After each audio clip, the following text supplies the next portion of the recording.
noches a nuestra querida audiencia. Y esto es Pulsión de Radio. Mi nombre es Gabriel Pulice y estamos en nuestra segunda temporada, episodio 40. Me acompaña Diego Yaiche. ¿Qué tal? Muy buenas noches, Diego. Buenas noches, Gabriel Pulice.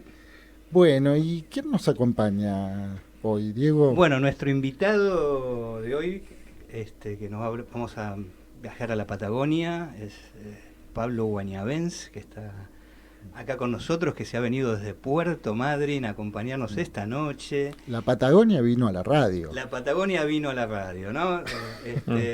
Veremos qué sale de esto. Y a mi derecha tenemos a Jorge Pinedo, ¿no? Que más tarde nos va a hacer una semblanza de Bonafini.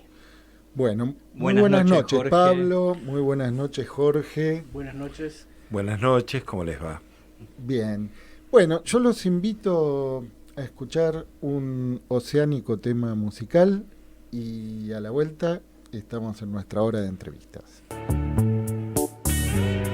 En Pulsión de Radio ya se viene la hora de entrevistas. La hora de entrevistas.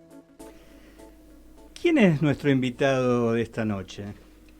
Pablo Guañavens, psicoanalista, vive en Puerto Madryn. Es autor de un libro que se llama Clínica de la Psicosis y escribió otro libro que es sobre los avatares de la vida amorosa, que nos ha contado, que es producto también de un programa de radio, ¿no? Este libro se llama Amor, Sexualidad, Aceitunas Verdes y Deseo. Bueno, Pablo en los 80 estuvo en el Hospital Borda, del cual tiene gratos recuerdos que, bueno, después les vamos a preguntar también, aunque no sea el tema que lo ha traído esta noche a charlar con nosotros, ¿no? Estuvo en los servicios de orientación vocacional, que en los 80 tenía una fama muy importante, ¿no? Y en el servicio de terapia a corto plazo de Aníbal Golchuk, ¿no? Gran amigo de Pablo. Bueno, actualmente, como les decía, actualmente hace muchos años, ¿no? Desde los años 90, que vive en Puerto Madryn y actualmente está vinculado al LIOM 2 de Puerto Madryn, al Instituto Oscar Mazota, y está haciendo la maestría de psicoanálisis en la UNSAM, ¿sí? Perfecto. Bueno, Pablo, buenas noches, Pablo. Buenas noches, ¿cómo les va? Contentísimo de estar acá. Bueno, bienvenido, Pablo. Y Pablo, vamos a empezar. A mí me critican porque dicen que soy medio agudo, que voy a va al hueso, pero sí. no puedo con mi genio. y marca registrada. Todos los que hemos, digamos, transitado, que hemos tenemos la fortuna de poner nuestros pies en la Patagonia, nos parece maravillosa. Pero ¿la Patagonia también duele? Sí. Es un lugar maravilloso, la Patagonia es muy grande, Puerto Madryn es un lugar bellísimo y además, bueno, tiene todo lo que me gusta, tranquilidad, lugar para criar hijos, que ya crié y pudieron volar lejos y alto, y trabajar muy bien, muy tranquilo y disfrutar mucho de estas cuestiones del mar. Pero bueno, como en todos los lugares, hay cosas que duelen. Y bueno, y atendiendo un poco a las particularidades de la zona, yo elegí pensar la cuestión del desarraigo como una de las cosas que dolían. Y vos decías que lo del Hospital Borda o anécdotas no tenían nada que ver. Sin embargo, está en el centro. El Hospital Borda es una de las cosas que extraño de Buenos Aires. Y cuando escribo el libro Clínica de la Psicosis, lo escribo en el momento de ausencia del hospital. Si hubiera seguido, no hubiera necesitado escribir. Escribo para dar cuenta de qué hago con lo que tuve y no tengo y dónde lo pongo para que no se borre. Y el otro libro, el de Amor, Sexualidad, Aceitunas Verdes y Deseo, fueron 8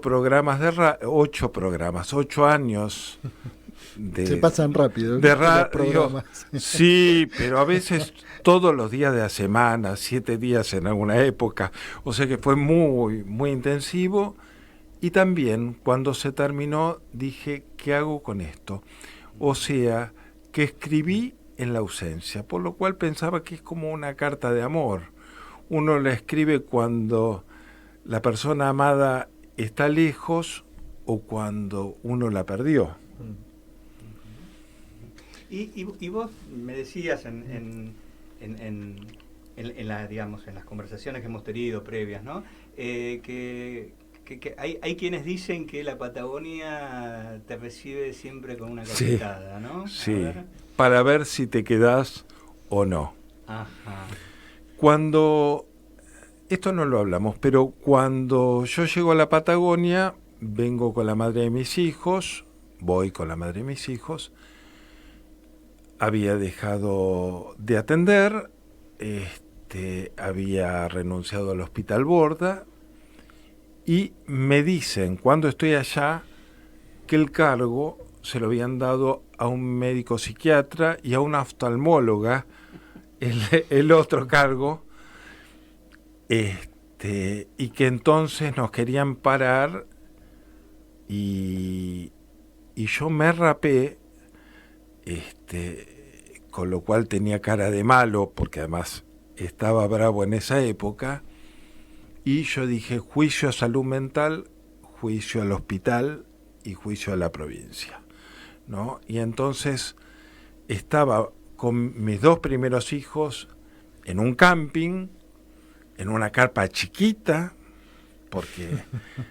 y venían y raspaban la carpa a la mañana, yo salía, me subía a un auto y me hacían alguna propuesta tal como, no sé, un cargo en Comodoro, y decía, dábamos unas vueltas, decía que no, al día siguiente te conseguimos un cargo, decía que no, bueno, pero ya están estos otros, echalos, sí, no, pero ya se les dio el cargo, echalos, bueno, al tiempo surgieron, pero al tiempo, no sé, en 2 semanas de venir a rascar la carpa para salir a dar una vuelta en auto, parecía una operación clandestina. En algún momento me dijeron, nada de esto lo voy a repetir, de estas cosas que hablamos. Bueno, fue una cosa, hasta que logramos un cargo para mí en el hospital de Madryn, otro para la madre de mis chicos en Trelew. Por eso. Y a partir de ahí nos quedamos. Pero esto le pasó a mucha gente de distintas maneras.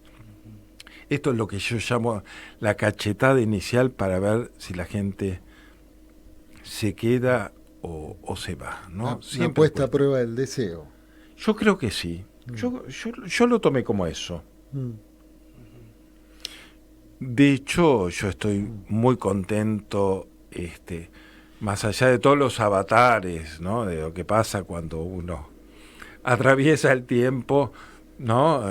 Las familias toman distintas formas, los hijos se van, uno se consolida de distintas maneras, o sea, pero sí, al principio fue difícil.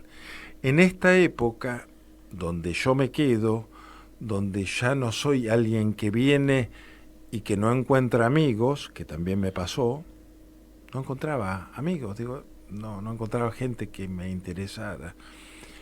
Pero ahora que yo soy de los que se quedan, sufro de alguna manera cuando alguien elige irse. Cuando una amistad de estas que está en los cumpleaños, que a veces pasa fiestas con uno, que de pronto por distintas cuestiones elige irse.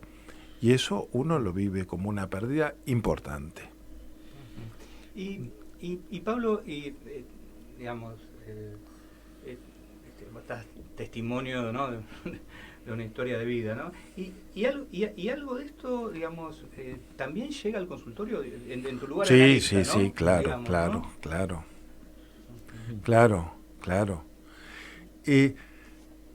Llega como tema, pero yo tengo la convicción de que hay una diferencia entre los lazos patagónicos y los lazos que se hacen en otros lugares, Ajá.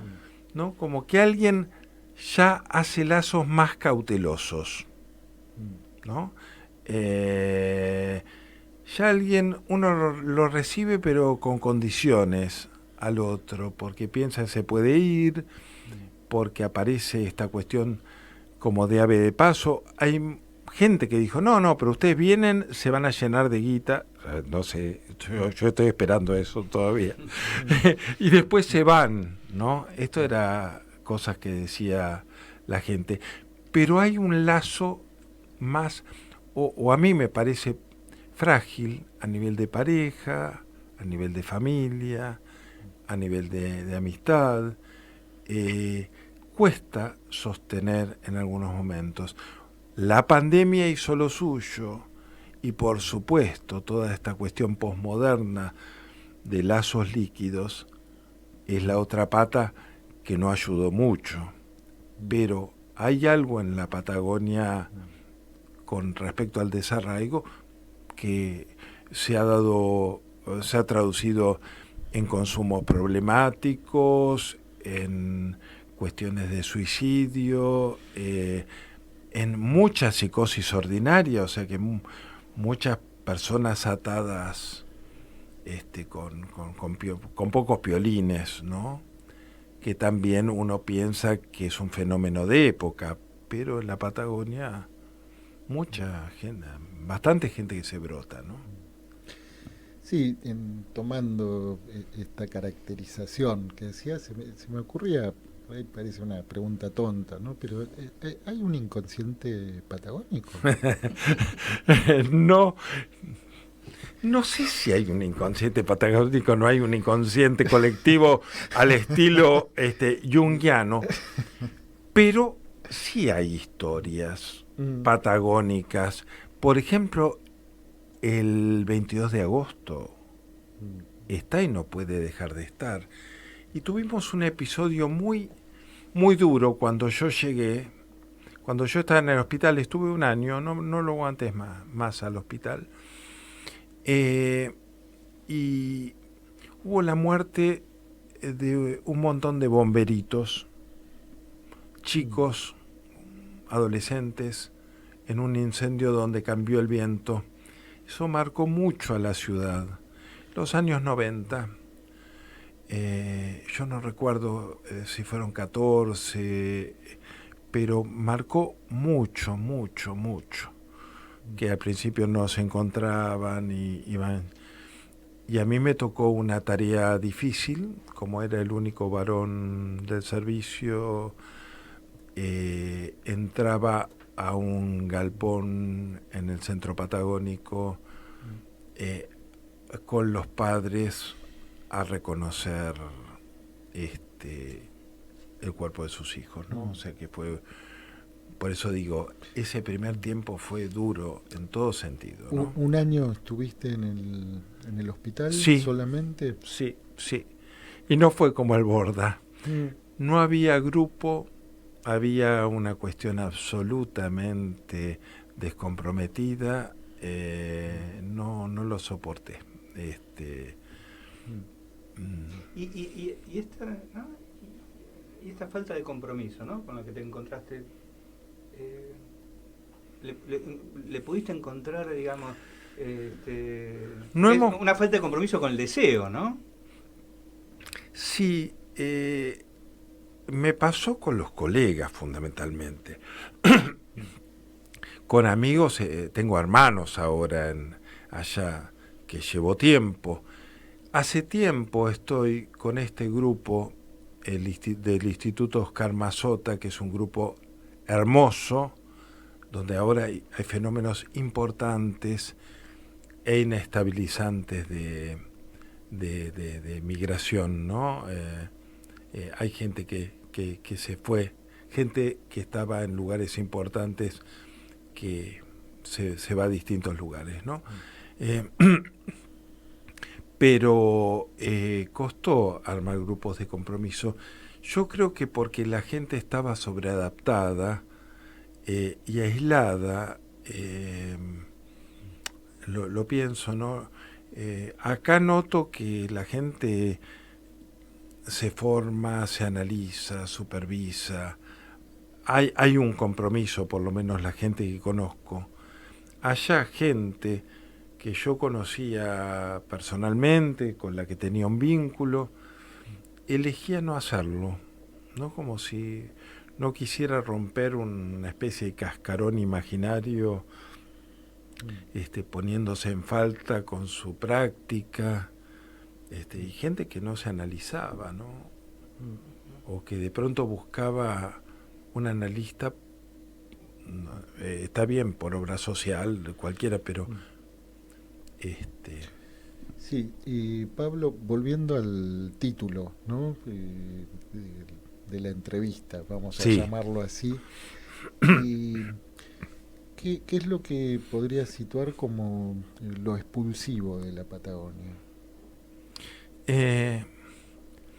Bueno, hoy Puerto Madryn es un lugar hermoso donde empieza las primeras generaciones que vinieron llevaron después a sus padres, o sea, donde los hijos vuelven en muchos momentos, o sea, hay una cuestión de alojamiento distinto de principio, que era un lugar donde la gente no terminaba de deshacer las valijas. Ahora es una ciudad grande, hay cine, hay teatro, hay cultura, hay un montón de cosas, con lo cual son lugares muy lindos, algunos, donde estar, ¿no? Especialmente, yo puedo hablar de Madryn. Pero como expulsivo en este momento, hay una cuestión de un contexto político, social, que afecta la educación de los chicos que están en edad escolar. Esto es grave porque hace 5 años más o menos que no hay clases de una manera regular. Esto en la provincia de Chubut, particularmente. En Chubut. Sí. En Chubut. Y entonces... ¿A raíz de qué? Yo creo que es un pésimo gobierno provincial y malos arreglos con el gobierno nacional. Y en el medio, falta de pago, por ejemplo. La megaminería. La megaminería aparece, no sé si en el medio, pero aparece tangencialmente, yo creo, digamos, es una opinión, no estoy tan informado, pero aparece como un instrumento de presión, como para, bueno, no hay para pagar a los docentes, pero si habilitáramos la megaminería, de acá habría plata. Se está utilizando como un elemento de presión, ¿no? Fue muy rechazada, hay gente muy concientizada del daño que puede hacer a nuestro único río, por ejemplo, pero bueno, hay intereses económicos, son muy fuertes, ya se han hecho hoteles previendo cantidad de personas en Gastre y todo esto, o sea que verdaderamente la empresa avanza, por lo cual, digamos, yo quisiera no serlo, pero no soy muy optimista en que se va a poder frenar todo el tiempo. O sea, ya hay demasiado dinero invertido como para que se vaya a pensar que van a querer perderlo. Sí, y además hay un fenómeno que a mí me llama mucho la atención. Digamos que uno pensaba que hay algunas cosas que cuando son rechazadas por el conjunto de la población de una manera explícita, con enormes y multitudinarias marchas, es impresionante pensar que alguien dice, bueno, no importa, lo hago igual. O sea, eso yo no lo había visto en otras épocas. Es llamativo incluso con cuestiones como no nos van a torcer el rumbo y cosas así, pero me llama poderosamente la atención que el descrédito no opere como algo disuasivo, ¿no? Pese a que la última vez fue tan fuerte, donde se quemaron, se quemó la legislatura, hubo verdaderamente un estallido social y frenaron. Están frenando. Discúlpame, ¿y eso no se refleja en los procesos electorales? No. Porque eso en realidad es lo que debería llamar la atención. No, es más. Digo, la gente por un lado marcha y por otro lado sigue votando. Sí, ¿cómo se yo no lo puede hacer entiendo. eso? Bueno, de los últimos tiempos, especialmente de antes de este gobierno, hay muchas cosas que yo nunca llegué a entender y lo pensaba en profundidad, ¿no? Yo creo que hay cierta fidelidad a un voto más allá de la gente que esté conduciéndolo. Sospecho que puede ser algo así. Y Pablo, antes de ir a nuestro corte musical, bueno, vos hablaste de consumos excesivos, ¿no? Bueno, este problema de la educación de los niños, etcétera. ¿Observás situaciones de violencia familiar? No especialmente, pero sospecho que debería haber lo que hubo como dato, pero hace mucho tiempo, no en este momento, en los años 90 y pico, fue que fuimos la ciudad con más índice de suicidio, porque se habían matado un montón de adolescentes en Madrid. Desplazaron a Trevelin. ¿Trevelin? Sí. No sabía. Tenía entendido, por lo menos hace unos años, era la que tenía el mayor índice de suicidios en la comunidad galesa particularmente. Sí. No sabía. Y yo fui en esa época a los colegios,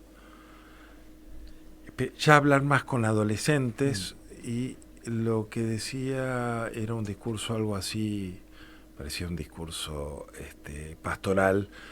Decía, puede pasar cualquier cosa, puede, no sé, la chica quedar embarazada, puede alguien tener HIV, puede alguien tener un accidente y lastimarse mucho con el auto, puede alguien estar robándole a los padres y descubrirlo, puede alguien tener problema con drogas, puede alguien repetir el año, puede alguien tener una enfermedad, puede alguien, por supuesto, de ser dejado por novio o novia, pero todo eso, si hablan con alguien de confianza, en un tiempo entra en la cabeza, ¿no? Aludiendo a lo traumático como lo que no entraba en la cabeza y generaba esas posibilidades de pasaje al acto, como que tuvieran cierta confianza en poder acudir a alguien a hablar de eso, ¿no? Sí, poder procesarlo. Claro, que digerirlo simbólicamente. Exactamente. Que dejara que el otro se ocupara de eso, de ayudar, pero simplemente que comunicara que está en esa situación, que el resto, el otro se iba a ocupar. Bien. Vamos a escuchar ahora un tema musical que, bueno, hace un par de semanas hacíamos un homenaje a Gal Costa. Esta vez el homenaje es a Pablo Milanés. Y vamos a escuchar un tema que ha sido gentilmente donado a Pulsión de Radio por nuestra querida MP desde París. Vamos, sí, Yolanda, de Pablo Milanés, y nuevamente un fuerte abrazo para nuestra querida colega MP por ahora, ¿eh? En algún momento vamos a ver si sale del anonimato. Sí, si quiere mostrar la cara. Bien. Bien. Disculpen. Bueno, seguimos en esta hermosa conversación. Pandemia, ¿cómo se vivió, digo, la pandemia en Puerto Madryn o digamos en el sur de nuestro país, digamos, ¿no? Bueno, hubo cosas comunes, por supuesto, a todos los lugares del mundo. Personalmente me asustó mucho hasta que no salió una vacuna o hasta que uno vio que no se moría todo el mundo, porque nadie sabía cómo protegerse. Yo creo que la amenaza de muerte genera defensas que no son después tan fáciles de desarmar. Yo he vivido varias situaciones, incluso en la dictadura, donde no sabía que un día supe que no sabía que tenía miedo, porque un día registré el miedo que había tenido siempre. Y acá hubo algo parecido. Después las medidas fueron algunas muy ridículas. Por ejemplo, no se podía ir a la playa, que es el lugar donde corría más aire y uno más seguro hubiera estado y hubiera dado más confort, pero había mucha gente que estaba aislado de los suyos y vivía en lugares muy pequeños, y fue muy duro, porque bueno, además el hecho de que no hay tanta familia, yo creo que se vivió como en todos los lugares. Yo creo que es un hecho traumático. Yo creo que todavía estamos con efectos de la pandemia, y por supuesto que, como todas estas cosas, una vez que uno comienza a salir de ellas, empieza a generar cuestiones que antes no existían y que fueron muy buenas. Los psicoanalistas comenzamos a atender online. Yo venía haciéndolo hace mucho tiempo, así que no fue un inconveniente. Disfrutamos de eso. Incluso yo tengo un sueño que es empezar a viajar y atender desde distintos lugares del mundo. No sé cómo vivir después con el dinero argentino, pero bueno, son detalles. Poder compartir grupos con colegas de distintas partes del mundo, estos cárteles que son nuestros dispositivos de investigación, tomar clases. Ahora, Pablo, sí. discúlpame, Pablo, yo tengo la impresión, ¿no? Y quería preguntar qué pensás. Digo, efectivamente, digo, de pronto dispusimos, bueno, de todas unas herramientas tecnológicas. Bueno, vos decís, bueno, vos algo de esto ya disponías de esto, ¿no? Etcétera. Pero yo lo que noto, y en muchos colegas, y lo noto con preocupación, y quizás tenga que ver con estos efectos, ¿no? Pero efectos no solamente sobre los pacientes que recibimos, ¿no? Hay una avalancha, yo trabajo con niños y hay una avalancha de niños con trastornos de lenguaje muy severos, ¿no? Digamos, que digamos que el no contacto con pares hizo que no pudieran entrar al lenguaje, o entraran por lugares muy extraños, digamos, ¿no? Entonces ahí uno empieza a ver ahora, digamos, pero a mí me preocupa un poco algo que noto en muchos colegas, ¿no? Que les ha costado volver a la presencialidad. Sí, ¿no? sí, a mí. O sea, no solo por una cuestión de, bueno, ahora tenemos otra herramienta, sino como esto que vos decías, que me parece interesante, que un día te diste cuenta, digamos, había vivido con miedo, ¿no? Y que para mí, detrás de a veces de un discurso más de, bueno, no, pero hay que ayornarnos, hay como una cuestión fóbica que se ha instalado incluso en muchos colegas. Sí, sí, sí. Y a mí me preocupa un poco, digamos, qué está pasando con eso, ¿no? Que no han vuelto, muchos colegas que directamente, digamos, no han vuelto a los consultorios, que los han desarmado los consultorios, o sea, que dejaron de pagar el alquiler y no han vuelto al consultorio, ¿no? Yo volví este año y fui uno de los últimos que volví, estaba muy cómodo. Pero me veía con amigos, los abrazaba, y cuando digo, bueno, abro el consultorio nuevo, por más que tenía mala conectividad, entonces tenía que atender online desde casa y después ir hasta el consultorio a atender, volver a casa a atender online, hasta reestructurar horarios, o sea, tuve esa complicación. Y cuando empiezo a atender, veo que los pacientes que se habían analizado en diván y todo eso no regresaban. Uno que está a 1,5 cuadras del consultorio y dice no tener miedo, pero no vuelve. Entonces empezaba a... hubo una resistencia por parte de los analistas y también de los analizantes. Viste, igual esto que dice Lacan, toda resistencia es resistencia analítica. Sí. Yo contaba a algunos colegas que digamos, un poco compartían esto que vos planteás. Yo volví a la presencialidad en septiembre del año pasado, digamos, ¿no? Ahí tomé la decisión, y en agosto tomamos la decisión de empezar con el programa de radio. Con chicos... digamos, primero empezamos el programa. Claro. No, digamos, y después, claro, porque yo, digamos, durante la pandemia atendí solamente adultos. Yo no atendí niños. Entonces, bueno, me venían llamando y... Ahora, por eso empeoraron tanto los niños, exacto. Porque Diego los dejó de atender. Exactamente. Y una cuestión que yo tomé y a mí me funcionó, que yo no di margen. Yo dije, tal fecha empiezo a tener de forma presencial y no di opción. Y mi experiencia particular es que en ese punto donde yo, digamos, me puse firme esto, volvieron todos los pacientes. O sea, mi experiencia personal es que en el lapso de 2 meses tenía el consultorio de nuevo con todos los pacientes. Pero en ese punto fue algo que yo venía meditando, porque yo estaba muy preocupado por esta cuestión. Claro. De decir, hay algo de esto, claro, que vos decís, que aparece como la comodidad, ¿no? Pero que detrás de la comodidad había esta cuestión del miedo, ¿no? Por supuesto. Del miedo, y digamos, que es interesante este link que haces vos con la época de la dictadura, ¿no? Otro encierro que vivimos, ¿no?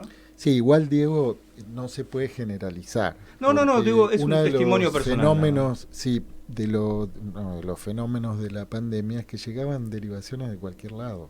Claro. Porque se empezó a atender online y de pronto hubo así como una nueva lotería de las derivaciones. Y eso cambió también el escenario. Yo, por más que me decida atender presencial, no puedo hacer que venga sí, de 1.500 kilómetros. No, obvio. Pero digo respecto a esto que vos decís, bueno, el paciente de 1,5 cuadras, ¿no? Digamos, ¿no? Esto que pasaba, ¿no? Que evidentemente hay una conversación que nos debemos los analistas, porque también nos afectó la pandemia. Por supuesto. Por eso digo, hay un montón de cosas todavía no analizadas por nosotros. Otra de las cosas es estos vínculos nuevos, prepandémicos, que tenían que ver con la exclusión de los cuerpos, ¿no? Desde el sexting, la cuestión del Tinder, pero por momentos o con encuentros muy compulsivos, o gente que directamente no se encontraba, ¿no? Yo tengo un amigo que se separó, pero no vio a la mujer durante toda la pandemia para no contagiarse. ¿Cómo no se va a separar? ¿No? Cosas ridículas. En realidad ya se había separado. Claro. Entonces, por eso digo que no participe. Hoy el sexo en muchos momentos es virtual. Entonces, tenemos que pensar cómo no favorecer la exclusión de los cuerpos, ¿no? Que me parece que es un fenómeno de época, no solo de la pandemia. Bueno, es una suerte ideal, ¿no? En relación a los problemas que traen los cuerpos, ¿no? Y puede ser. Por lo menos en el nivel de la ciencia ficción, Sí. eso aparece como Sí. si fuera el próximo eslabón en la cadena evolutiva, ¿no? Sí, yo no miro mucha ciencia ficción, pero lo poco que he visto aparece mucho de ese lado, ¿no? Sí, sí. Ujú. Pero bueno. Y ya que estamos con los cuerpos, ¿no? Porque habíamos jugado cuando pensamos el título, La Patagonia desatada, digamos, ¿no? Sí, Pero que un poco era esta cuestión de estos cuerpos desanudados, digamos, ¿no? sí. Digamos, ¿cómo es tu experiencia de lo que está pasando en Madrid respecto a esto, digamos? Sí, de nuevo, digamos, como no estoy atendiendo en otros lugares, por más que lo comparta con colegas, en Madrid y afuera de Madrid, primero, hace mucho tiempo había mucho ataque de pánico. Hoy lo que aparece, muchísimo, son las formas de estructuras psicóticas no desencadenadas. Esta gente rara, con pocos piolines, que yo recuerdo que para atender una persona psicótica fuera del Borda, había que hacer mucha fuerza en los años 80. Y ahora, más allá, digamos, de que en algún momento hubo un abuso del diagnóstico, ¿no? De psicosis ordinaria o estructura psicótica, pero mucha gente que viene atada con piolines pero en reuniones sociales, una mujer, una amiga, que dice que, bueno, que se levanta a tomar algo y siente que hay alguien atrás y no se da vuelta para que... Pero mucha gente y paciente que dice, que siente que le están respirando en la nuca, que... Y digamos, y al menos en tu ciudad, ¿hay políticas de salud mental que se están haciendo eco de esta situación o no hay registro? Y yo estoy fuera del ámbito público hace cierto tiempo. En un momento dado se trabajó con la cuestión de salud mental comunitaria, pero es más, me llamaron para supervisar el equipo porque había muchos psicoanalistas y hubo un impedimento de ahí que no querían que fuera yo, y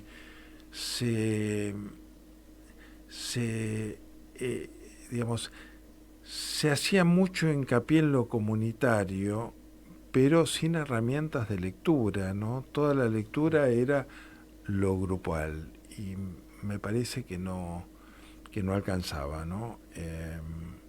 O sea que no me parecía un buen instrumento de lectura de la realidad. Sí, porque es algo que suele plantearse de una manera invertida, ¿no? Se supone que el lazo social es el remedio, sin abrir la pregunta acerca de por qué alguien no está pudiendo hacer ese enlace, ¿no? Sí. Pero sí. Pero ni siquiera hacían tanto hincapié en el lazo, ¿no? Hacían hincapié en la interdisciplina, ¿no? Y a mí me parece interesante la interdisciplina, pero nada más que como una herramienta más, ¿no? Sí. Y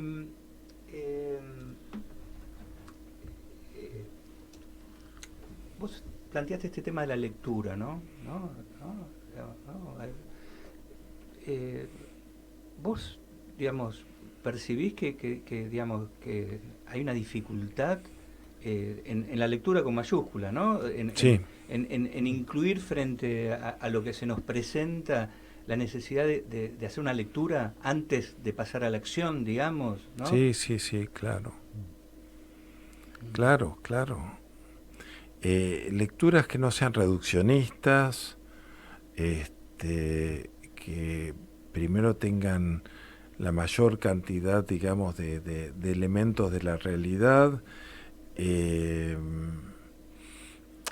No, o sea, no aplicación de teoría, pues ni siquiera, porque como decís vos, ni siquiera hay teoría, digamos, ¿no? O sea, es aplicación de prejuicios, ¿no?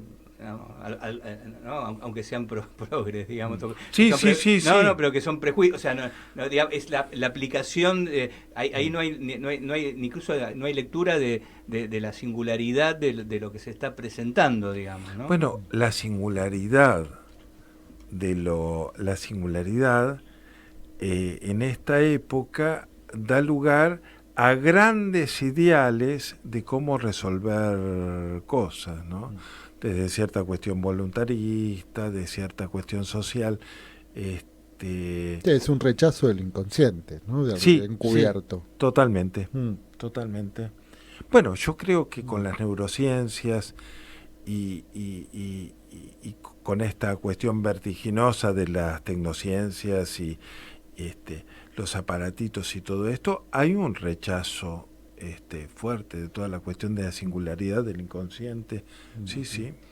Pablo, no quiero terminar la entrevista sin preguntarte un poco por tu experiencia en Alborda, ¿no? O sea, Sí. Pulsión de Radio se ha convertido en un lugar de testimonios muy importantes respecto a lo que fue la década del 60, 70, 80, ¿no? Bueno, ha estado hace poco Isidoro Beck, Ignacio, obviamente estamos... Valentín Barenboim, ¿no? Una colección de lo que fue toda esa experiencia. Entonces, también quiero que quede testimonio. Contanos un poco de lo que fue la experiencia en los 80 en Alborda. Bueno, yo lo viví como una militancia,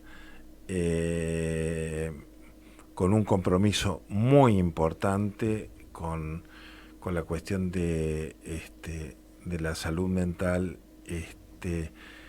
y por varias razones. Primero, porque había un grupo de gente, por eso yo les contaba hoy, antes de venir, esta cuestión de que yo he llegado a ir con una linterna sábados y domingos a ver qué sucedía en el servicio. O sea, había un compromiso, y hay, de la gente que se quedó. Ustedes nombraron Golchu, Cristina Garland, Carlos de la Casa, gente, bueno, ahora está Lionel, gente muy comprometida, no Messi, Klimeski. Hay mucha gente muy comprometida. Esto era una de las cuestiones. Y después, en el servicio de terapia a corto plazo, gracias a Aníbal Golchuk, a quien yo lo reconozco como un gran benefactor mío a nivel profesional, la cuestión de estudiar, ¿no? Cuando comenzamos con Carlos de la Casa a dar seminarios sobre psicosis que terminaron en el libro, lo que decíamos era que había dos caminos. Una, quedar, hacer una teoría sin consecuencias, y la otra es quedar en un voluntarismo sumergido en una práctica agobiante, haciendo síntomas, rigidizándose. Entonces, la formación, por supuesto el análisis personal, la supervisión, generaban una práctica que a uno no lo rigidizara ni lo descomprometiera en una intelectualización sin consecuencias. Y entonces me parecía que esta propuesta es de Aníbal Golchuk, que fue un excelente jefe y que nos orientó en esto. Y entonces estábamos en una institución que daba miedo de pronto por la cuestión edilicia, la cuestión de cronificación, y nosotros nos proponíamos que todo paciente en algún momento tenía que salir, tenía que ser descronificado, y muchas veces, como la familia no venía, hacíamos la pícara, traviesa y osada práctica de darlos de alta. A los 10 minutos estaba toda la familia presente. El asunto era, este paciente en algún tiempo no va a estar más acá. era una práctica verdaderamente revolucionaria, ¿no? Insisto, gran mérito de Aníbal Golchuk. Y lo interesante que esto no vino desde un mega plan, ¿no? Tipo vamos a desmanicomializar. Sí, no es la revolución, sino desde la clínica misma. O sea, no es la reforma psiquiátrica en Brasil. Seguro. Como política Seguro. de Estado. No, claro. No, y además, por ejemplo, dijimos, somos corto plazo, o sea que creo que era 2 a 4 meses, o sea, 2 años, lo que sea, la transferencia. Acá manda la transferencia, no los plazos del corto plazo, mediano plazo, no. Entonces, se incluyeron los términos psicoanalíticos en la clínica del servicio, ¿no? Eso fue maravilloso. Bien, y bueno, yo te preguntaba antes qué producía, qué tenía ese efecto expulsivo en la Patagonia, ¿no? ¿Y qué te hace quedar en la Patagonia? Todo. No. Todo. Todo no. Bueno, vayamos al detalle. yo tengo... ¿Somos analistas o no somos analistas? Sí, bueno. Tengo... La pregunta es no todo. Bueno, tengo mis amores, desde mi pareja hasta grandes amigos. Tengo una relación muy especial con el agua, por abajo, por arriba, con todo lo que flote. Y además lo elegí como lugar en el mundo. Me siento muy cómodo ahí. En algún momento pensé en viajar, en estar, no sé, alguna vez pensé en ir a Barcelona, pero yo elijo Madrid. Me da mucho placer en Madrid. Vivo en un lugar muy lindo, con mucha tierra, o sea, con una cabaña al lado de mi casa construida con mis manos, con mis hijos. Hay mucha cosa propia. Me he apropiado esta cuestión de hacer la casa, aunque sea la cabaña. Hay muchas cosas que me arraigan mucho a Madrid. No sé qué tendría que suceder para irme, ¿no? Pasó a ser tu lugar en el mundo. Sí, pero muy pronto. Pero interesante porque no es una identidad. A ver. Claro, yo antes te iba a preguntar si se podía, si había alguna, si en Madrid podía haber una, ¿no? Como se dice, porteño, ¿no? No, nada que ver. Lo que arraiga no es una identidad, es otra cosa. No. No se me ocurre cómo sería un madrilense, porque justamente todos venimos de distintos lugares y con distintas características. Distinto de Trelew, que está a 60 kilómetros, donde hay una especie de identidad. Madrid no. No, de ninguna manera. Sería casi ridículo pensar en una identidad madrilense. Me causa gracia, ¿no? Bueno, quién sabe. Es algo que... No, en el tiempo seguramente... Estará en proceso de maduración. Llevará un tiempo. Bueno, estamos llegando ya al límite que es la tanda publicitaria. ¿Y qué te gustaría contarnos como para hacer un cierre, Pablo? Bueno, que fundamentalmente que de todas estas cosas no hubiera escrito nunca si no me hubiera desarraigado del Borda y de programa de radio, no hubiera hecho grandes amigos en la Patagonia si no me hubiera ido de acá, y estoy muy feliz allá. O sea que confío y apuesto mucho a las decisiones que tienen que ver con estos cortes para elegir el propio camino, ¿no? Mientras después alguien o uno pueda de alguna manera ligarse de una manera comprometida con la vida. Y voy a decir algo que parece fuera de programa, que es el amor y el lazo son fundamentales en eso. Sí. Solo agradecerle, Pablo. Bueno, sí. A ustedes, por favor. Sí, muchas gracias y bueno, parece que por algún motivo la Patagonia resiste a ser atada. Sí, sí. Vamos a una tanda y a la vuelta vamos a estar en una sección especial. Con Jorge Pinedo. Bien. En Pulsión de Radio, la agenda cultural late. Bien, continuamos con nuestro programa de esta noche. Hoy tenemos una salida especial en esta agenda cultural. A mi derecha está el amigo Jorge Pinedo, psicoanalista, antropólogo, periodista, fue miembro de la Sociedad Porteña de Psicoanálisis, de una institución que estábamos conversando recién que se llamaba Potlatch, tomando este nombre del intercambio melanesio.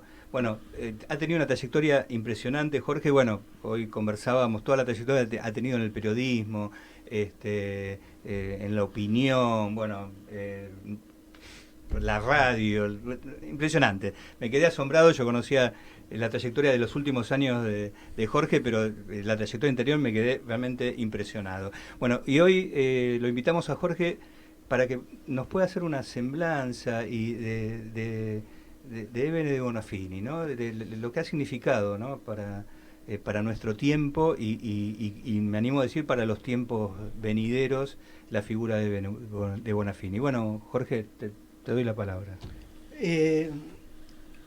Me parece piola esto que señalas porque es un recorte importante que es lo que ha significado Eve, ¿no? Porque si bien este es un programa sobre psicoanálisis, Eve no es un tema relativo a la subjetividad, porque Eve hace un tránsito, una inclusión desde el sujeto de deseo hasta el sujeto histórico, y su trascendencia se da justamente como sujeto histórico, como sujeto social y como sujeto político, a través de un significante particular, que es el de madre, que lo escribimos con mayúscula. Madre como valor de referencia, que nos interpela desde la asignación del parentesco a un título cívico, lo transforma en categoría política. No se confina Eve al papel de víctima sin dejar de serlo. Hay que tener en cuenta que Eve fue Eve a partir de los 48 años. Hasta los 48 años fue Kika. Todo el mundo la conocía por ese nombre y la mayor parte de las personas que la rodeaban no sabían que se llamaba Eve. Entonces Eve empieza a ser designada por el otro semejante, que la llamaban Eve porque era su nombre en los documentos. Es decir, es dicha por otros, por un lado, y por otro lado escribe ese nombre. Ella se inscribe en la cultura como Eve, habiendo sido Kika. Como el Che. El Che no se llamaba a sí mismo Che, todos los demás le decían Che. Entonces, hasta que él se reconoce ahí como Eve, se deja de reconocer como Kika y se nomina Eve. El Che, recuerden ustedes, firmaba los billetes de banco cuando era ministro de Economía de Cuba como Che. Es decir, también posterga su apellido paterno y conserva el apellido de casada, el Bonafini. Eve es Eve Pastor, Eve María Pastor de Bonafide. Se podría hacer cualquier clase de juegos tontos con el pastor, pero vamos a evitarlo. ¿Por qué? Porque no corresponden al hablar de Eve, de esta Eve, de nuestra Eve, no corresponden las categorías subjetivas. por tres razones principalmente. Las categorías sucumben ante las cuestiones de la polis. Es decir, pues si no caeríamos en el complejo de Edipo de Hitler, que puede tener una madre fálica y un padre medio pelotudo, entonces no, pues mató 60 millones de personas, no. Tampoco podríamos aducir que Eve no quiere saber lo que sabe. ¿Qué es lo que sabe? Que sus hijos están muertos.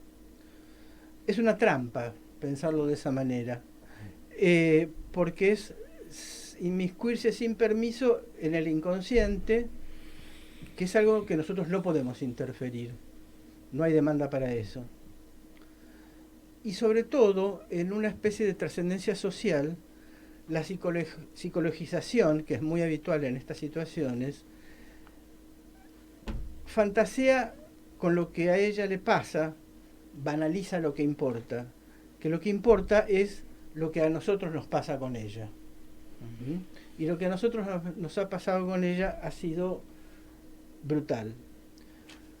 Si bien las categorías analíticas no son en esta situación proclives a pensar a Eve, hay algunas ciertas categorías limítrofes que al psicoanálisis, ser una ciencia, un oficio que carece de asentamiento material y pide prestadas metáforas a otras. Tal vez estas metáforas, como ideas y conceptos límite, de borde, nos sirvan para eso. Esto es algo que ya explora a propósito de Eve Jorge Hincks en un artículo memorable del año 2011 de la revista Conjetural, donde cada tanto tengo el gusto de escribir.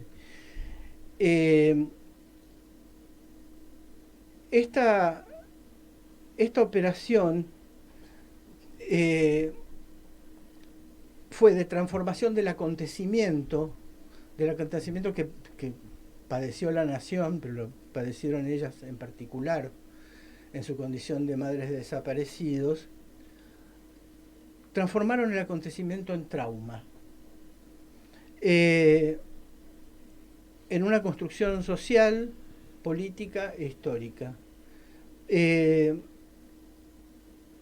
un trauma, en un golpe traumático que atraviesa toda defensa y avasalla todos los lazos, lo perfora de el modo en que Lacan lo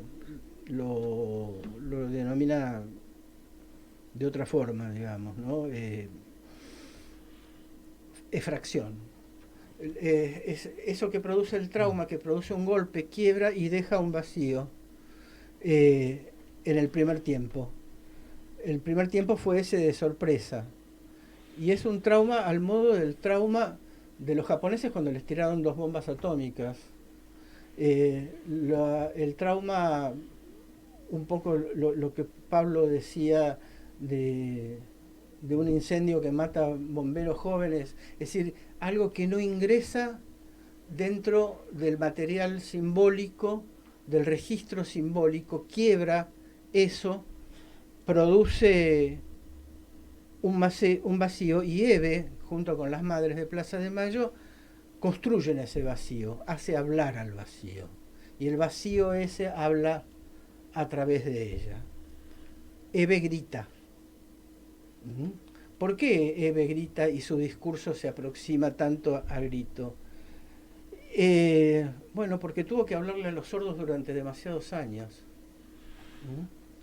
Y lo hace, y cuando digo Eve, digo todas las madres, pero fundamentalmente Eve, porque fue la voz de todas, fue algo así como el paradigma del artefacto discursivo del conjunto de las madres. Perfora algo que Levi-Strauss denomina óptimo de diversidad. El óptimo de diversidad en una cultura es aquello, un techo y un piso que no se puede pasar. Es decir, hasta la dictadura había desapariciones, Felipe Vallese y tantos otros, pero lo que no existía eran desapariciones sistemáticas todos los días, todo el tiempo. Esto resultaba impensable, Pero claro, el primer tiempo del trauma tardó en procesarse, mientras esto iba tomándose conciencia, se iba conociendo. Junto con eso apareció el secuestro de las madres embarazadas, el hurto de sus hijos una vez que parían y el asesinato de esas madres. Esto quedó absolutamente fuera de todo registro, no había forma de clasificarlo. En el sistema clasificatorio de la cultura, en ese momento, en el sistema simbólico no entraba, era absolutamente impensable. Entonces, este grito de Eve, que tenía que pronunciarlo muy fuertemente, tenía por función inscribir este tipo de acontecimientos disfuncionales, no para normalizarlos, sino para denunciarlos y ver qué se hacía con eso. Es decir, generaban un registro de aquello que quedaba excluido. Habíamos dicho, hacía hablar al vacío, registraba lo excluido. Ese fue el aparato discursivo de Eve y de las madres, luego de las abuelas, porque a toda esta cosa horrorosa se le sumó la apropiación de esos bebés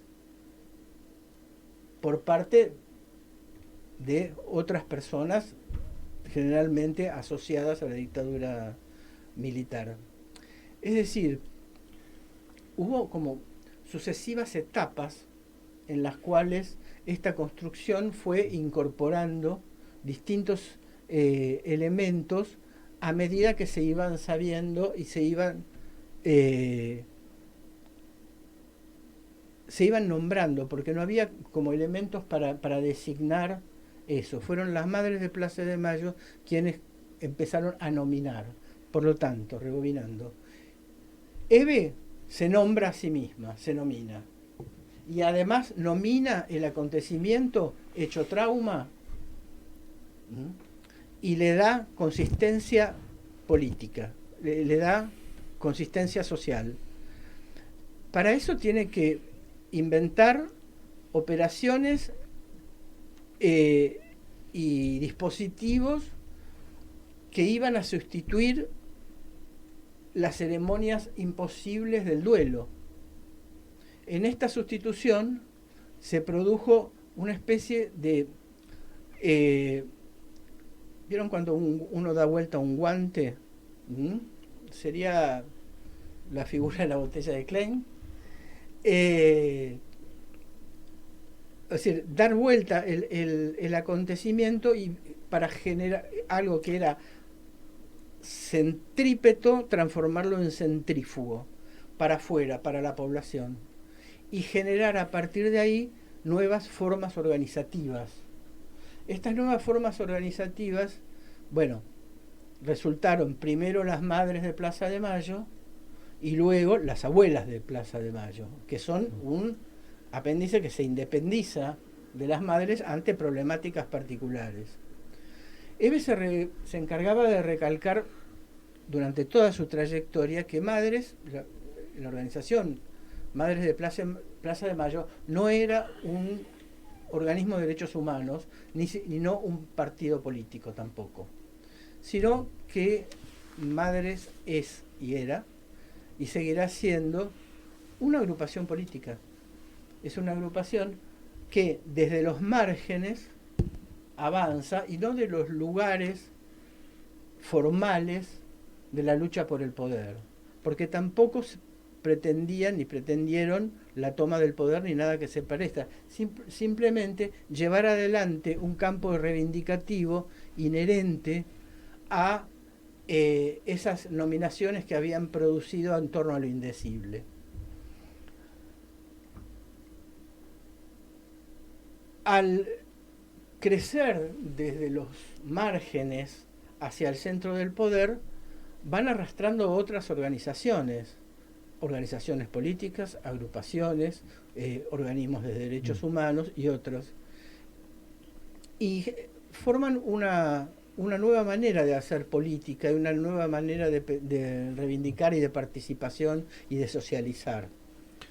De algún modo pasaron a ser la locomotora, ¿no?, de todo ese movimiento de derechos humanos, se podría decir, las madres. Sí, lo que se está diciendo en los discursos en los últimos días, dicen el faro, habla del faro, Ujú. ¿no? O sea, el faro es eso que ilumina, pero que al mismo tiempo marca marca posición, o sea, es una referencia. Ujú. Por eso digo, madre es un significante de referencia. ¿Mm? Bueno, pero también hubo una fuerza de atracción. Hubo una fuerza de tracción muy grande que persiste, que es esto de una instancia participativa y de socialización desde los márgenes, no desde la centralidad del poder, no en la lucha por la centralidad del poder. ¿Mm? Sí, sí, nunca encarnaron una disputa de poder. No en el plano político institucional, es decir, Ujú. nunca les interesó el palacio. ¿Mm? No, siempre fue un reclamo de justicia, Les ¿no? interesaba la plaza, ¿no? La calle, sí. Mm. ¿No? O sea, la conquista estaba en la calle, porque de ahí venían sus hijos, ese era el campo de operaciones y lo sigue siendo hasta ahora. Y en todo caso, las cuestiones de la polis es ahí donde se definen. En última instancia, lo que define esto es el voto, que el voto es de la calle, no es el voto del palacio, ¿no?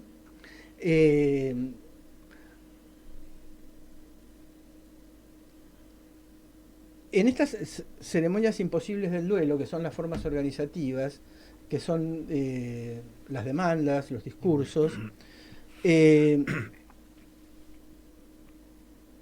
encuentran que el poder dictatorial del momento y los posteriores no encuentran elementos simbólicos de respuesta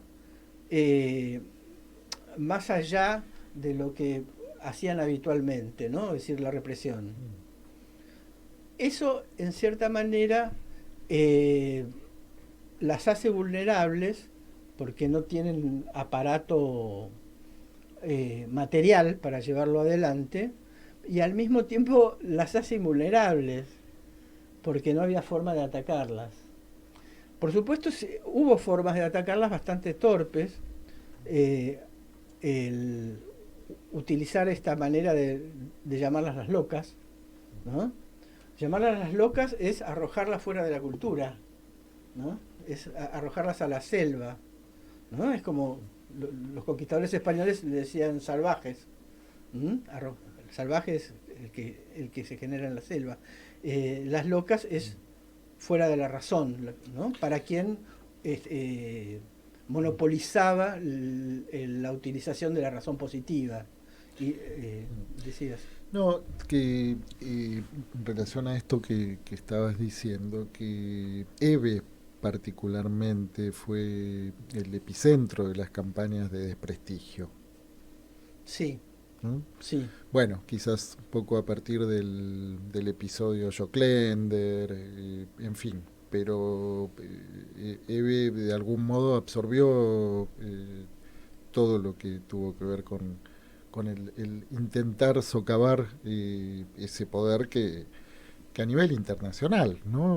Habían logrado tener como referencia, aún sigue teniendo una potencia muy fuerte, ¿no?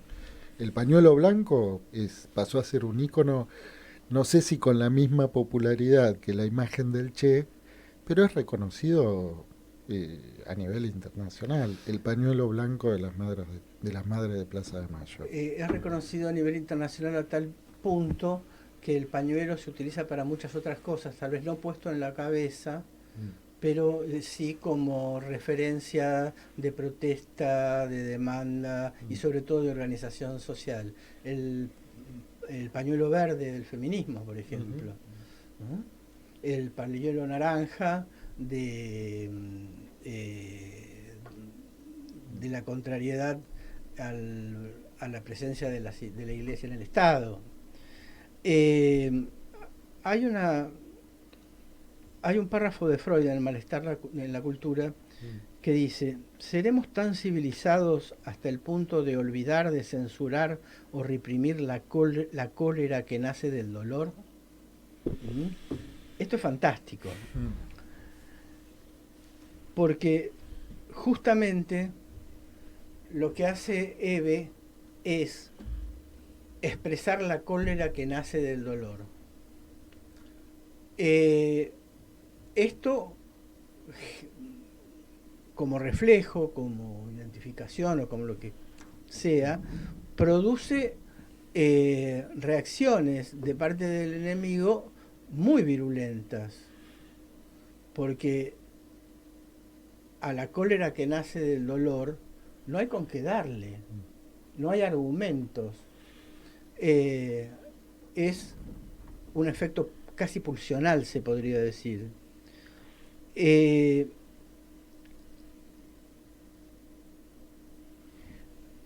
Y esta cólera tiene incidencia directa en el campo de la palabra, por supuesto.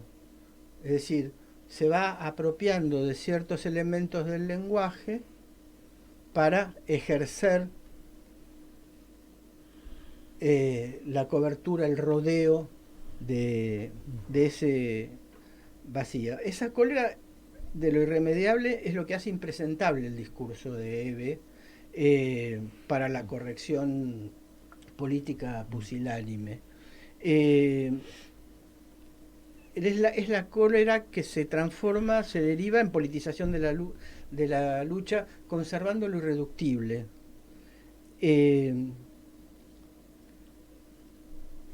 Eve, con esa cólera, logra la construcción de un estilo. Y el estilo, cuando aparece, que no siempre aparecen los sujetos, es lo que surge en el lugar antes monopolizado por el síntoma. Es decir, en vez de hacer síntoma, Eve hace estilo Eve. Esto es insoportable. Es insoportable al mismo tiempo porque se apropia de ciertos símbolos y de ciertas cuestiones atinentes a la virilidad. La potencia, la presencia, la puteada, la bronca, aún el humor. Eso genera en la estructura patriarcal una cuestión insoportable hasta nuestros días, ¿no? Bien. Me encanta esta vuelta sobre lo brutal, ¿no? ¿No? Cómo lo brutal de ser denostado aparece como estilo. Sí, lo brutal, lo que Freud llama la cólera del dolor. No puede sino ser brutal. Pero la cuestión es que con la cólera solo no hacemos nada, sino en qué se convierte. Se convierte en estilo. Y el estilo es estilo de Eve, que es el lenguaje popular, gritarle a los sordos y seguir gritando por si alguien quedó sordo o no escuchó en el camino, ¿no? Y es muy complicado para el establishment una encarnación femenina de la pasión. Eve encarna la pasión, que es algo generalmente que está recluido en el prejuicio social como una exclusividad de lo viril. Bueno, quiebra eso también. Eve adhiere al feminismo, por supuesto, pero Eve no necesita ser feminista, como Evita. Evita nunca fue feminista, ¿no? Existía el feminismo. ¿Por qué? Y porque en su práctica social, en sus prácticas políticas, lo ejercían eficazmente. La cólera también implica, en un lenguaje menos correcto, la estipulación del odio. Hay una especie de forma cultural del odio en esto. Yo sé que es complicado e incorrecto, pero el odio, por eso prefiero hablar de cólera, no es el odio adjetivo, es el odio sustantivo. Hay una vuelta de tuerca gramatical en eso, donde no es el reproche histérico, sino que es la sustantivación de los acontecimientos, esto que decía al principio, ¿no? La transformación del acontecimiento en trauma, el trauma vacío y ese vacío recubierto. Sí, sí, no es el verbo odiar, es el No. odio, ¿no? Ahora, su consistencia. ese odio en Eve, ¿no es pulsión de vida? Ese odio, sí, es pulsión de vida, porque lo que dice permanentemente Eve y las madres es algo que nadie quiere escuchar, de ningún lado, que es que lo ocurrido no tiene arreglo, que es absolutamente irremediable, no tiene remedio. Esto no significa que no hay nada que hacer. Por el contrario, hay muchas cosas por hacer. Pero lo inarreglable es justamente la médula, el lugar, el campo, donde se juegan y se establecen los enfrentamientos políticos. Si los enfrentamientos políticos, es decir, aquellos relativos a la polis, no hay en el lugar de lo irremediable, entonces no es política, estamos haciendo negocio, que es otra cosa. Bien. Excelente, Jorge. Gabriel, vos querías... Sí, antes de cerrar este homenaje, ¿no? Vocación de Eve, y justamente a modo de, bueno, poniéndolo en conversación con lo que acaba de ser dicho, y quería compartir también por lo menos un fragmento de una nota publicada ayer en Página 12 por un colega, un querido amigo, Osvaldo Rodríguez, a quien aprovechamos para mandarle un fuerte abrazo, con el título Simplemente Eve, la incómoda incorrección de la dignidad.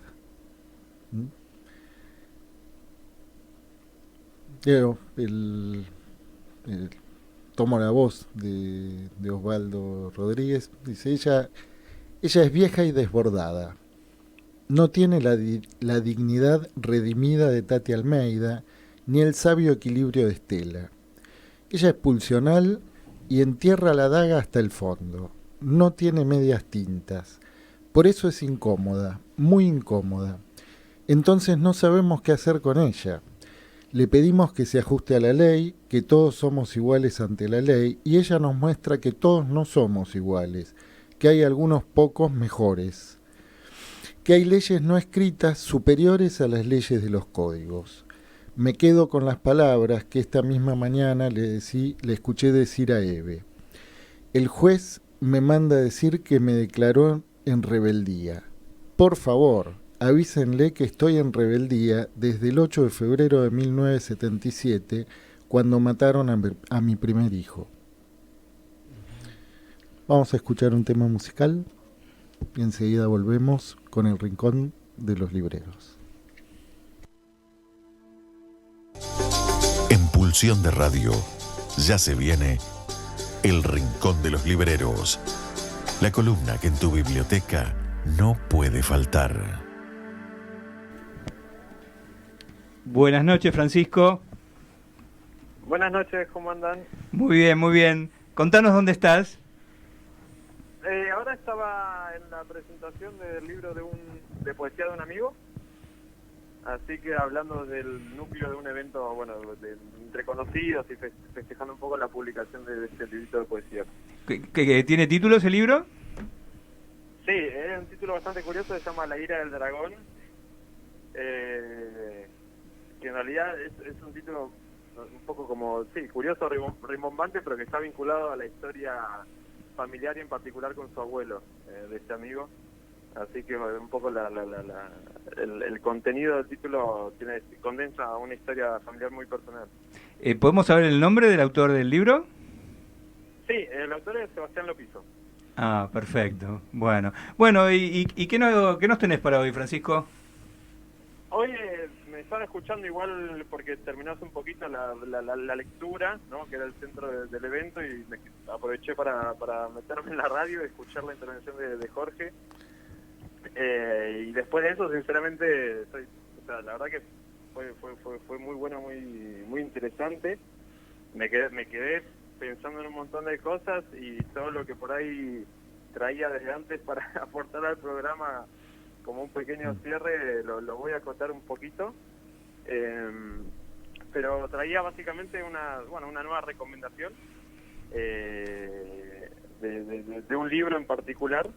Pero antes quería aprovechar también para hacer mención a otra muerte, por así decirlo, que también coincidió con la de Eve, el domingo.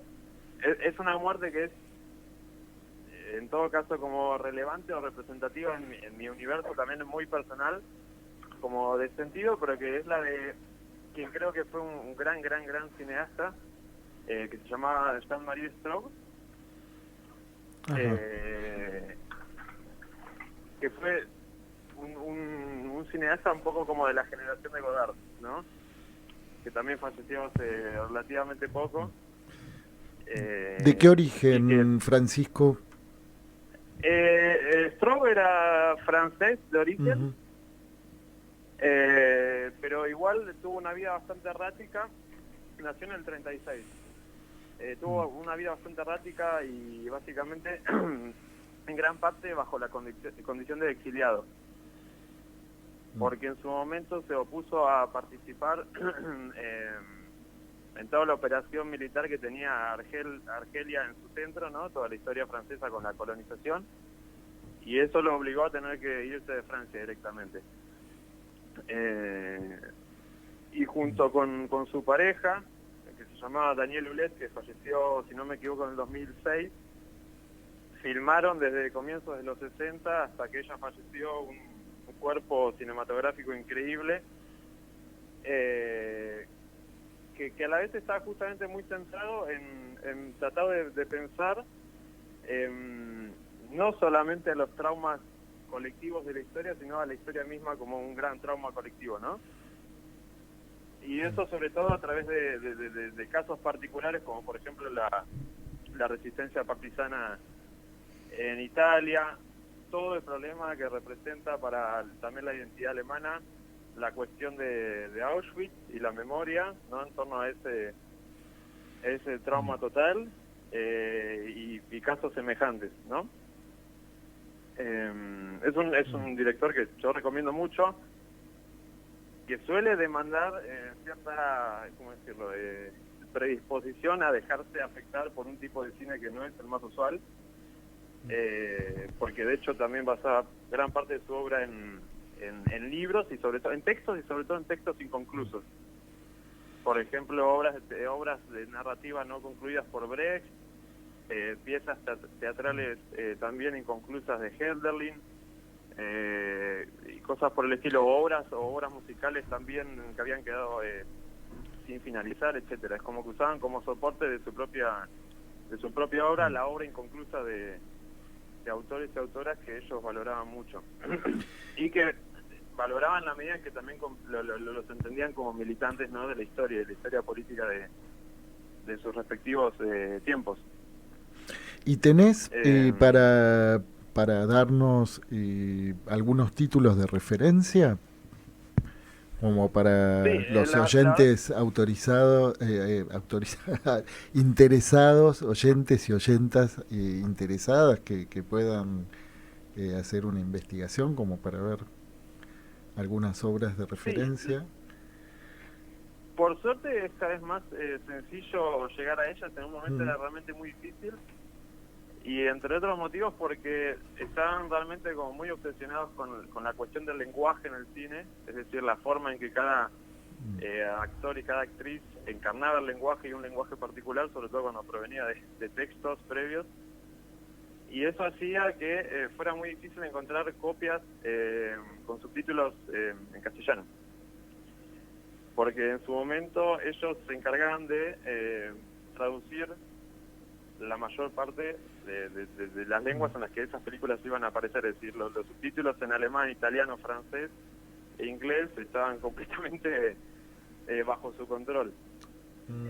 Pero así, eso hizo que ahora sea como más fácil acceder a películas que antes no eran tan sencillas, y eso también hace que sea que uno pueda ver películas que son una buena forma de ingresar en su manera de pensar el cine. ¿Por dónde recomendarías empezar? Yo recomendaría, de hecho, prácticamente por donde empezaron ellos, una película que se llama justamente No Reconciliados.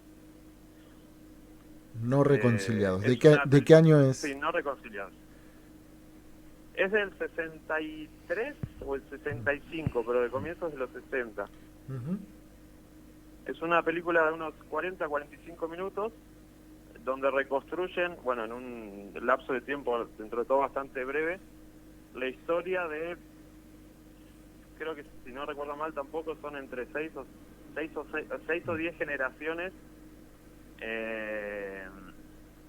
de la historia de una familia alemana. Y justamente, bueno, la cuestión de la reconciliación o de la incapacidad de reconciliarse tiene que ver obviamente con la cuestión del nacionalsocialismo y de la herencia cultural de ese fenómeno político tan nefasto.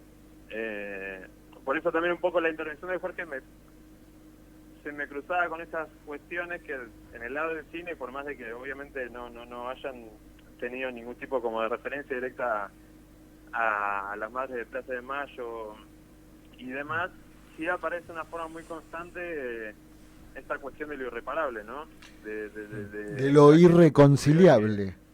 Lo irreconciliable, exactamente. Pero no como una forma justamente de permitir cierta resignación, sino de lo contrario, de enfatizar lo todavía más necesario, que es luchar, organizarse, proponer formas distintas de encontrarse y nunca dejar de señalar, ¿cómo decirlo?, lo insuficientes que van a ser nuestras formas de tratar de conciliarnos con lo que ocurrió, ¿no?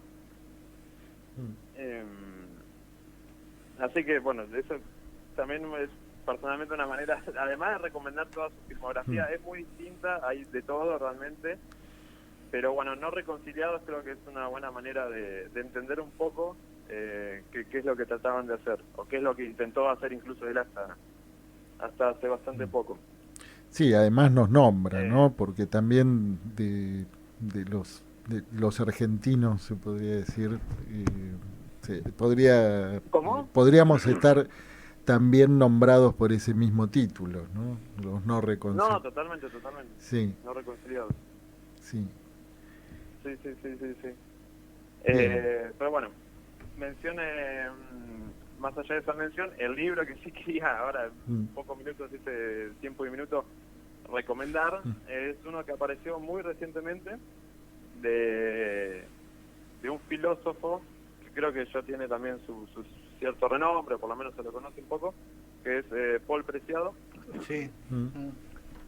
Es un libro que acaba de publicar Anagrama acá en Argentina, que se llama Dysphoria Mundi. 600 páginas. ¿No? Sí, 600 páginas para deleitarse, zambullirse y tratar de atravesar. Aunque realmente a mí yo tenía ciertos reparos con lo voluminoso que es el libro, pero hasta ahora mi experiencia fue bastante fluida. No fue un texto que presentó demasiada resistencia a leerlo con placer. No sé si tuvieron la oportunidad de chusmearlo. No, podrías darnos algún adelanto, ¿no?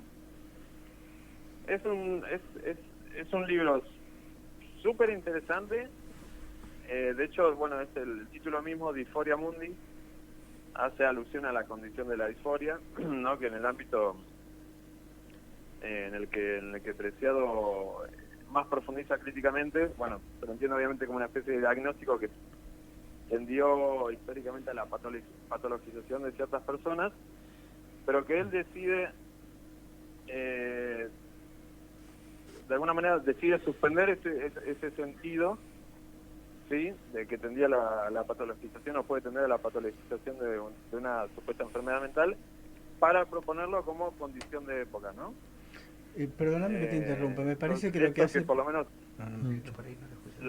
esto que la disforia tiene en relación a plantear cierta decisión, cierta ausencia de correspondencia, ¿no?, cierto desfasaje, lo trata de pensar ya directamente en términos de época, ¿no? Francisco, Y un poco Francisco, sí, acá Jorge te quiere hacer un comentario. Dale, decime. Sí, ¿Me escuchás? No, a mí me parece que lo que Paul Preciado plantea ahí es el tema de la disforia no como una eventualidad anatómica, sino como una cuestión inherente a la estructura. Es decir, que hay algo del orden de lo disfórico en la estructura del sujeto.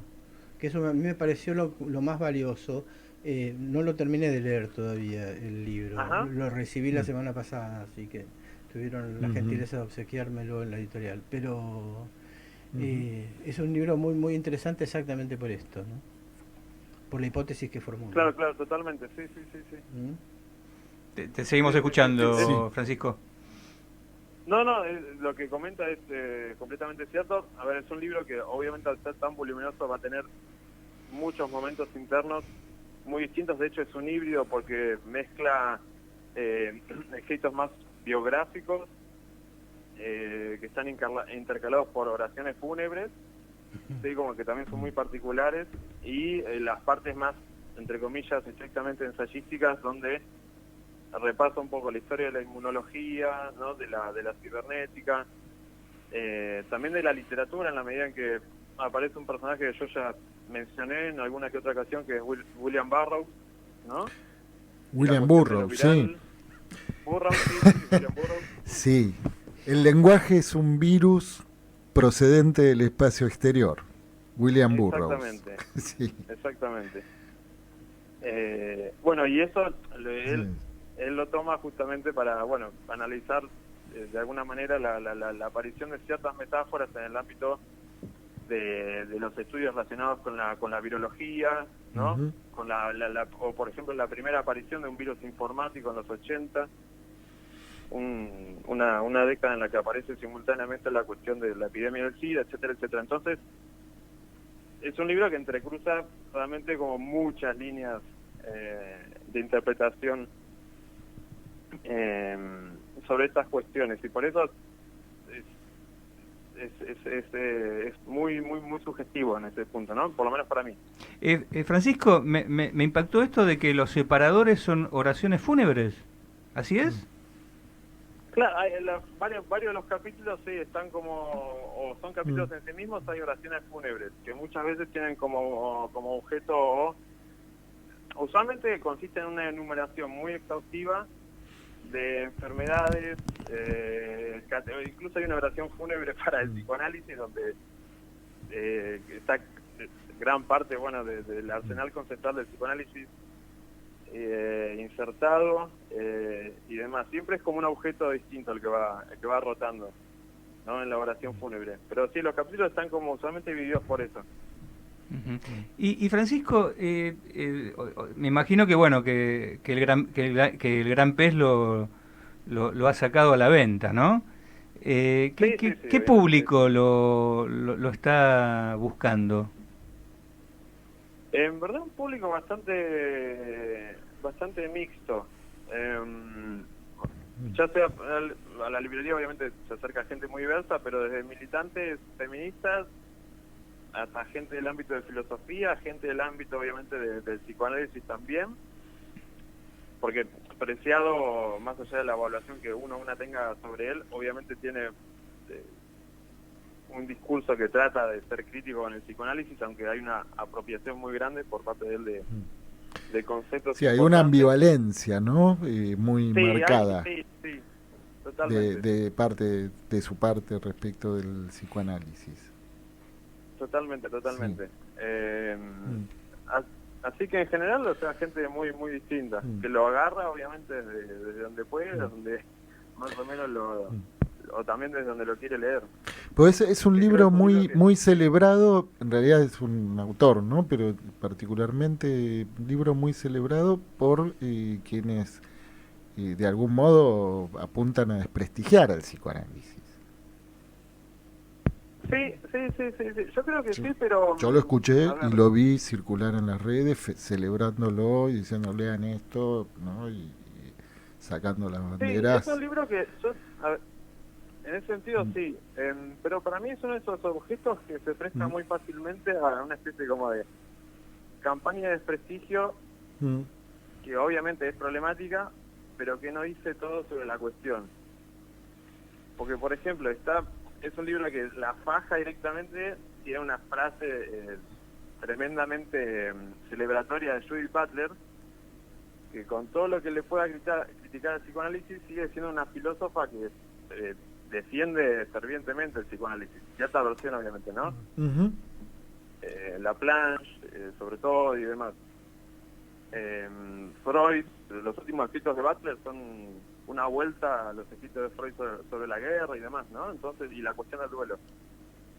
Entonces, sí, hay un hay un conjunto, ¿no?, de lectores y lectoras que van a decir, esto es una nueva herramienta como para volver a criticar globalmente el psicoanálisis sin tener que leerlo, sin tener que estudiar, Claro, sin tener que exactamente.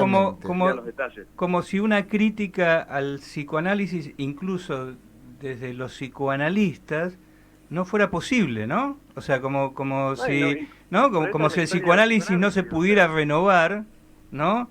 Desde la propia crítica del psicoanalista, que por ahí leen a Paul Preciado, digamos, ¿no? ¿No? Total. Sí, Vos, sí, bueno, sí. recién Jorge hablaba de este punto disfórico de la estructura, ¿no?